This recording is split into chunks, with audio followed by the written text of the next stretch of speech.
All right, everyone. Before we get started here with the Alabama News Conference, as a courtesy to your fellow media members and team participants, please make sure to silence your cell phones. Please make sure to provide your name and media affiliation each time you ask a question. We've got 2 mic holders in the room here. We'll get a mic over to you. For those of us joining on Zoom, please make sure to use the raise hand function for questions. A reminder, we will address questions here in the room first and get over to Zoom if time allows. And one final reminder, recording of this press conference on cell phones and cameras is prohibited. All right, we now welcome to the dais Alabama, the NCAA West Regional Champions. Joining us here is Alabama head coach Nate Oats, along with student athletes Aaron Estrada, Jarin Stevenson, and Mark Sears. Coach, we'll begin with an opening statement for you and then open it up for questions first for the student athletes. Go ahead, Coach. Man, I couldn't be more proud of a group of guys. We challenged them at the beginning of this tournament that we're going to have to pick up our defense, and our defense got significantly better, and they've just been all about winning. I mean, it's nobody really cares who's scoring the points, and get a little frustrated, and they just keep playing together. I mean, I've got multiple guys telling me to keep other guys in the game, and there's been no selfishness in this 4-game run, and different guys have stepped up throughout the deal. I mean, Jarin, season high in the biggest game of his life. Hit big shot after big shot, made tough play after tough play. Like, he grew up tonight. I mean, 19 points on 11 shots is pretty efficient basketball. So I'm super proud of Jarin. And then Grant stepped up for us against Carolina, had the best game of his career. Mo Diabate, the game before that, had the best game of his career. You know, we just have different guys stepping up all the time. And, you know, obviously Mark's been scoring it at a really high level for us all year. And, you know, he struggled early in this game. I knew that wasn't going to keep going the whole game. Just he was able to hang in there, kept getting stops. So, you know, they got up 13 on us, and then I think after that we went on a big run to close the half to have a 3-point lead. And, you know, they made some runs on us in the second half. Man, it just seemed like we hit timely 3 after timely 3, whether it was Jarin or Rylan or Mark hit one. He felt like it was from half court, and I mean, it was big 3 after big 3. And Ryland's not up here, but his defense on the last 2 games, R.J. Davis and his defense on Gerard, you know, he's been really locked into these shooters that we know they're going to have actions for. Nick Pringle's leadership over these last 4 games has been the best Nick's played since he's been here. So just really proud of these guys. We're going to enjoy it for a night, go enjoy Easter Sunday back in Tuscaloosa, and then figure out the plans when we're going to Phoenix. All right, we'll open it up for questions first for the student athletes. We'll start in the second row. Beth Harris, AP. Jarin, you airballed a 3 there in the first half when you guys were like 1 of 13 from long range. As a freshman, what gave you the confidence to just, you know, keep on going and obviously, you know, turn things around in that second half? Well, it's mainly just practice. I knew just from practice I can knock those shots down. I'm just focusing on the next shot. Even though, I airballed 1 or 2 threes, just focusing on the next shot really just helped me shoot better. We'll go next in the back. Hey, Mark Myers, Associated Press Radio. For Sears to do something never been done in the long history of your program, what are you feeling now? Man, it's just feeling a lot of emotions. You know, being from Alabama, the state of Alabama, and do it with this group of guys. And, you know, it's amazing. We'll go next to the front row. Yeah, Charlie Potter with Bama Online. For Mark and Aaron, Coach O's talked about Jarin stepping up tonight. Just, you've had different guys kind of do this the past 3 games. How big was he tonight for you guys? Oh, man, like Coach said, he grew up tonight, man. We don't win this game without him. You know, when Gerard was going off from 3, it was like Jarin hit 3 after 3 after 3 and kept us in his ball game, and, you know, he was huge tonight. Yeah, I kind of just agree with Mark. Jarin, he did grow up tonight, and I kept telling him throughout the game, like, I think he passed up like only 1 3 that I threw him, and I said, man, just shoot the ball, like, be confident, like, you built for this, you put the work in, and he was shooting them and he started making them. So Go to the second row. Ryan Hennessy, NBC 13 Birmingham. For Aaron and Mark, what does this say, a Final Four, about the coach that's sitting next to you? I mean, he's a big-name coach, but this is another level now. What does it say about him as a coach? I mean, it's just evident, man. He's just a great coach all around. You know, he lost a lot from last year, starting with the coaching staff. So just for him to rebuild a group like he got us, I think, like I said, it just goes to show how hard-working he is and how much of a competitor he is as well. Go to the front row. Yeah, he just, he gives us all the confidence in the world. You know, when you're playing for a coach like this, that he wants you to shoot open shots. And if you pass up a wide open shot, you're gonna hear about it when you go back to timeout. You know, just playing for a coach, it gives you the freedom within the system. You know, it's something you would love to be around and play for. We'll go to the front row. John W. Davis with the Orange County Register here in Southern California. Mark, can you walk me through what it's like when you're in the moment when those threes are going down? I could kind of see you. I know you're not looking at us in particular, but you're looking towards the crowd. You know, you're blowing kisses. You're making all these faces. Like you're really like enjoying the moment. What does it feel like to be in that moment? Even though it's intense, we play the game because we have fun with it. And to be in those moments, you dream as a little kid and just to have fun with it because you remember, just even though it's a business, to go out there, and we still got to have fun with it. We'll go to the third row. Josh Peter with USA Today. Mark, your mom told me a couple things. One, that you wrote down your goals at one point on a yellow sheet of paper, and that's kind of followed you over the years. And I wonder if you can tell me about that. But the other thing she said was when you were struggling in Ohio and just couldn't find your way back here, that she said that she had this vision that you're going to take the long road home, the long road, and that brought you some inner peace. And can you tell me a little bit about what those two things have meant to you in getting here?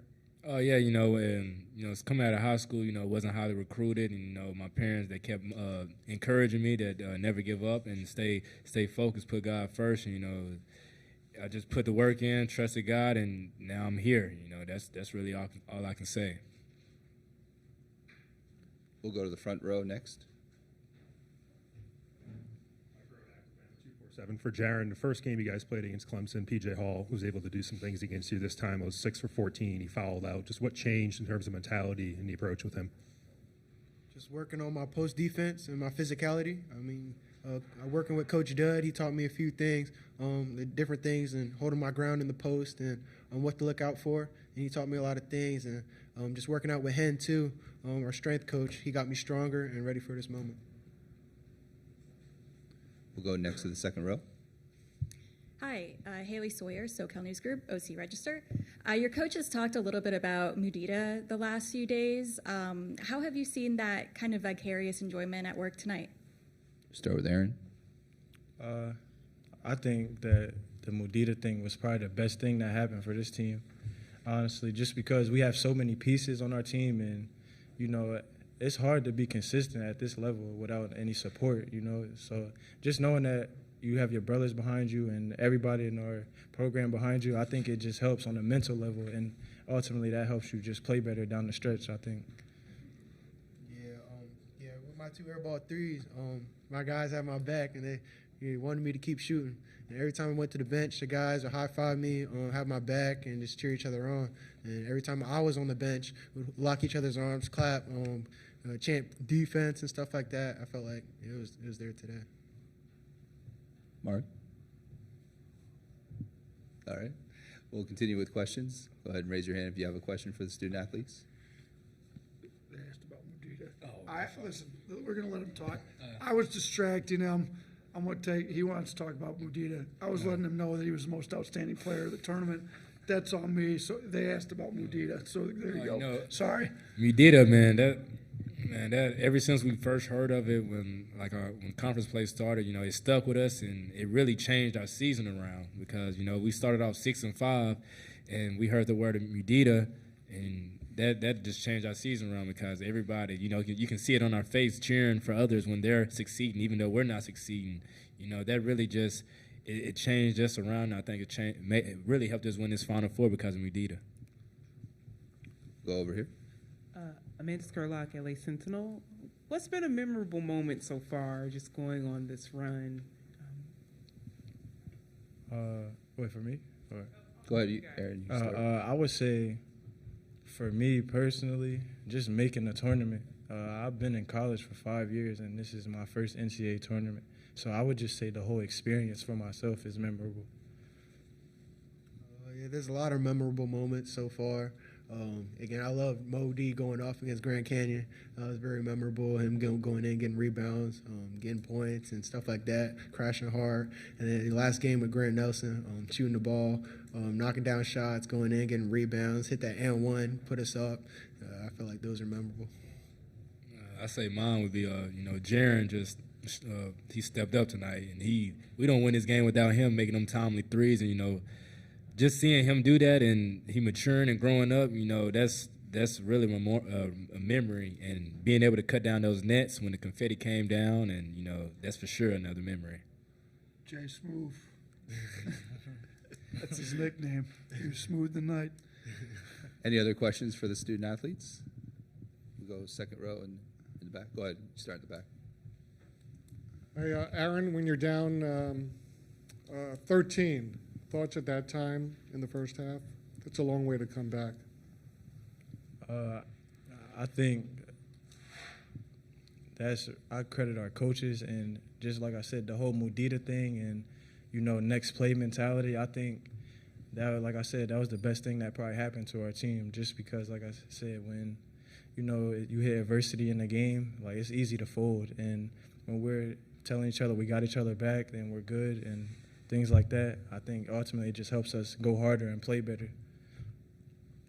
Aaron, when someone like Nate Oats comes to you and says, come to Alabama, I know there's a lot of things, hey, we could do this, we could do that, but it happened. How does that feel to kind of have it come true in the first year here? Yeah, I think it feels really good, man. I believed him from the first time I spoke to him, honestly. I believed the vision. The work was evident. He had the number one seeded team last year. They was number one in the country for a good portion of the year, so I really had no doubt. I think it was pretty easy for me to make my decision to come here.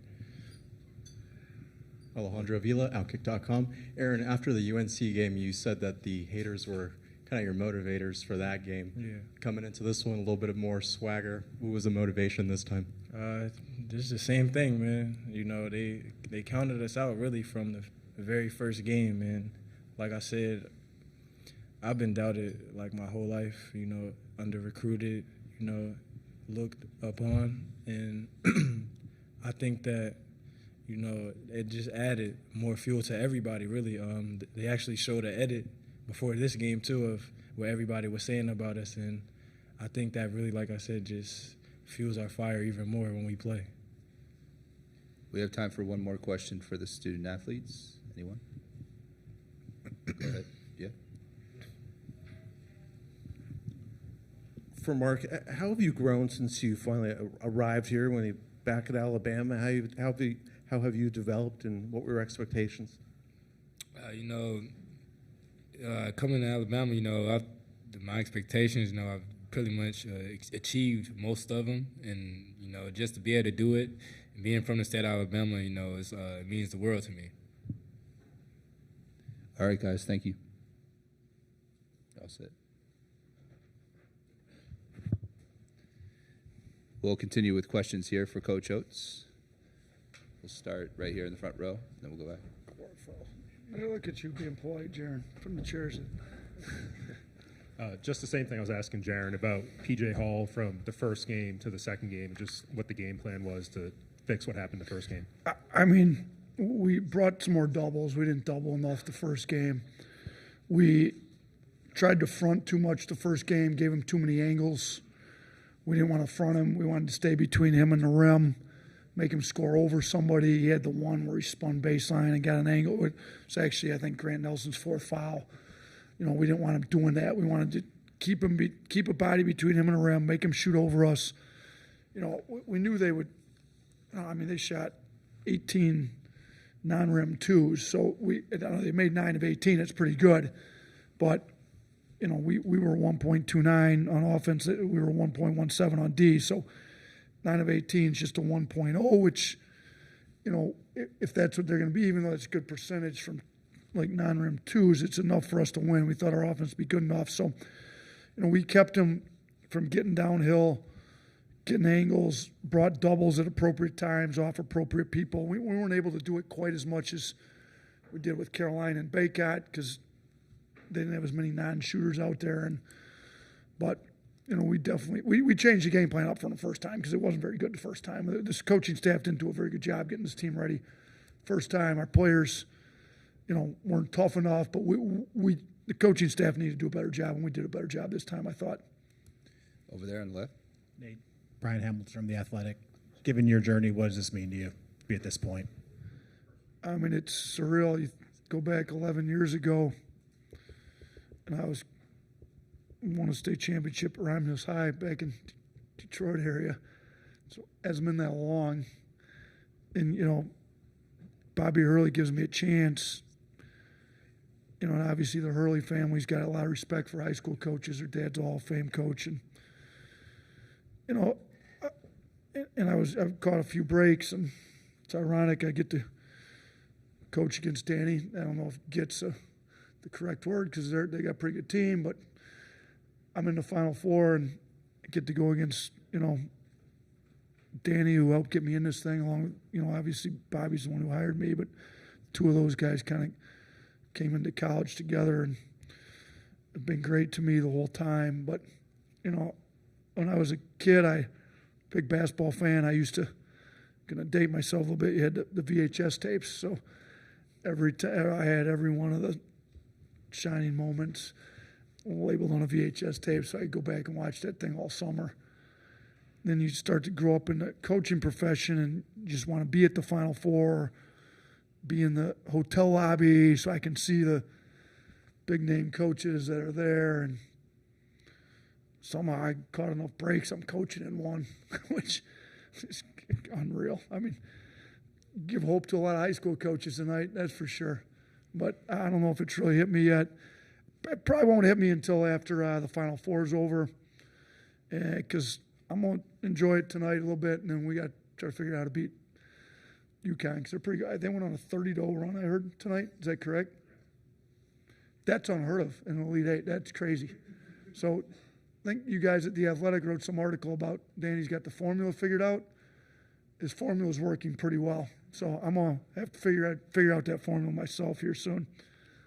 We'll go to the second row next. Coach, a little bit of a full circle moment. We were in Birmingham. I asked you about being the 5 seed in the SEC going into the preseason. Obviously underdog going into this, but what did you tell to your players throughout the season to never give up? Because you guys weren't the 1 seed going in and everything like that. I mean, I'm going to be honest. The last time they picked us the 5th best team in the SEC, we won the whole thing. So my plan was to win the whole thing, but it didn't happen. We lost the game against Tennessee at home, which – I thought we had a chance to win that. If we'd have won that, we'd have won the SEC again. But they weren't far off because we finished tied for 5th, tied for 2nd, tied for 5th. There was a 4-way tie there. So we ended up with the 3 seed. But, for a team picked 5th, and really we haven't been healthy for a while. Like the last time we were fully healthy, we beat Texas A&M, who's a really good team. They almost beat Houston. When Houston was healthy, we beat them by 25. So this has turned out to be a pretty good team when we were healthy. For us to win these 2 games, to go to a Final Four without Reitzel, who was playing unbelievably well, as good as any guard we have, shows a lot about the character of this team. And Reitzel was as good of an assistant coach as we had on the bench these last 2 games. He's been great. But, this team's come a long ways. The program, the staff, I got 3 brand new assistants. I'm happy for the 3 assistants that left that helped lay this foundation, for other people that have moved on that laid a foundation. To be honest with you, some previous coaches, I mean, we walked into a pretty good talent pool. Avery did a pretty good job getting talent here, and we were able to win in our 2nd year with the talent that he had brought in, Herb, Petty, Reese. So you don't want to ignore the fact that a pretty good foundation. Greg Byrne knows what he's doing, gives us everything we need to succeed, and here we are. And school's first ever Final Four. When I got the job, I thought,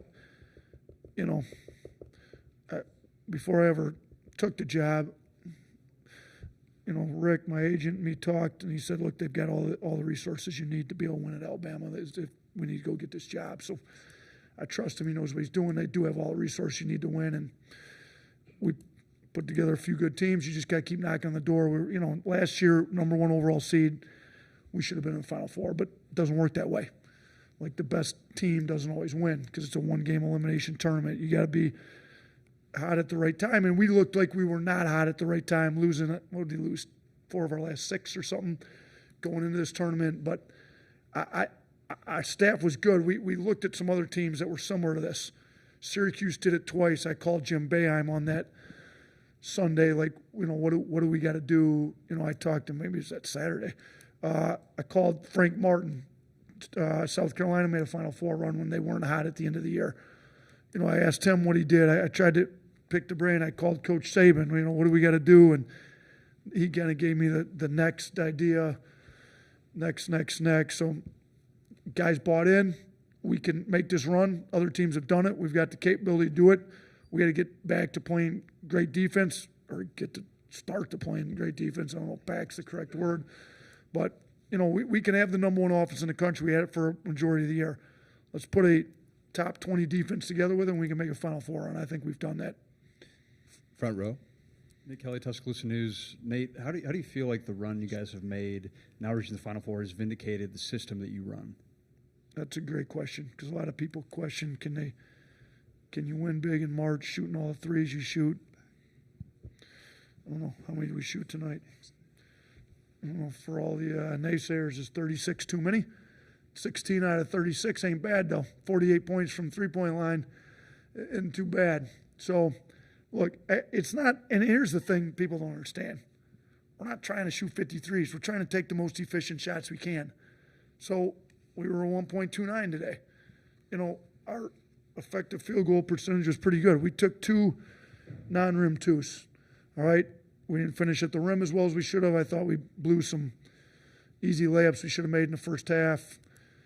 Our analytics company, we've got a third-party analytics company we use. They were here with us for this run. They told me at the half we were winning the game by 11 on expected value, expected points. Just keep doing what we're doing. I told the guys that.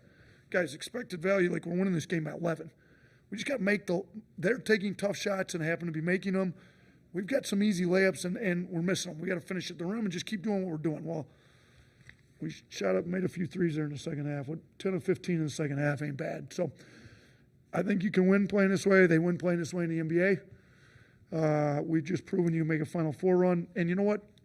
UConn's a pretty good team, and they play somewhere. Now, they play through the post a lot, but Danny's big on offensive efficiency, playing the right way, getting the right shots. Now, their defense is a lot better than ours. We're going to have to figure out how to beat them. But I think more college teams are starting to play a more efficient style of basketball like we've been playing.